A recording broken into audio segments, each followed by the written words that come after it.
Hi everyone, welcome back. Today I'm kicking off my barfi recipes with pistachio barfi. And this one is going to be so easy to put together. It's not going to have the traditional sugar syrup like other barfi recipes. So we're going to start this with our milk powder and ghee and Nestle cream, or you can use heavy cream. In goes ginger, and I'm going in with a small amount of ginger because I don't want to overpower the taste of the pistachios. So I'm going to give this a mix. We want to mix this really well into that milk powder until it's dry and crumbly. It's going to take a while, and you're going to mix it until it looks like this, and all of those wet ingredients that we put in there dries out. The next step is to sift that mixture, because what we want to do now is remove the pieces of ginger, and we want a grainy, crumbly texture. You don't want to be biting down on pieces of ginger, so I always put the ginger in this step. Now this is going to come out really grainy, really fine, and you're going to continue doing this. The leftover residue, those pieces in there, you want to discard and continue to sift. Now when you're done, you're going to also sift in 1 cup of icing sugar.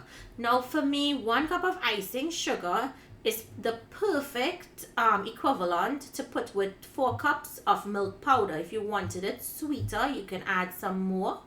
So I put cardamom into the milk powder mixture with the icing sugar. And in this cup, I have hot water. I'm putting in a few drops of food coloring and a pinch of pistachio flavoring. If you're using this for puja, then I suggest use a non-alcoholic version like an almond or vanilla. Give that a mix and then add your chopped pistachios to your milk mixture and give that a good mix. You want to make sure it's distributed properly.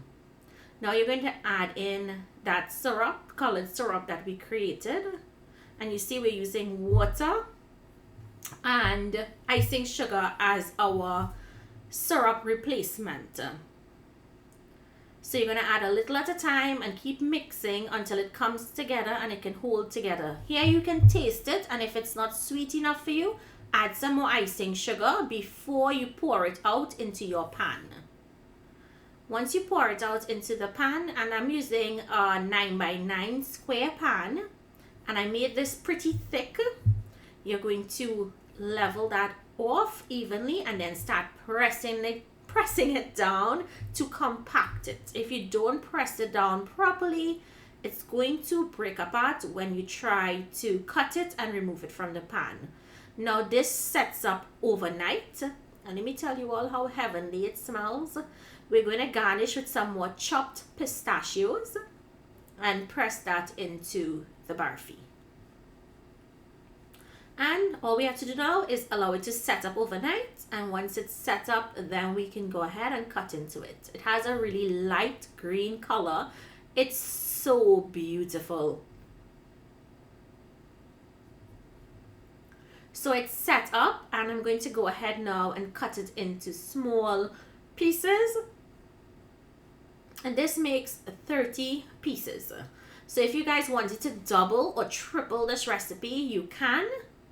You just want to make sure you have a tray that's big enough to fit it.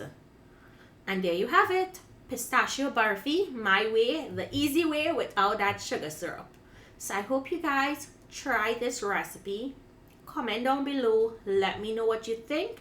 Thank you all so much for joining. And look out for my other barfi recipes coming up pretty soon.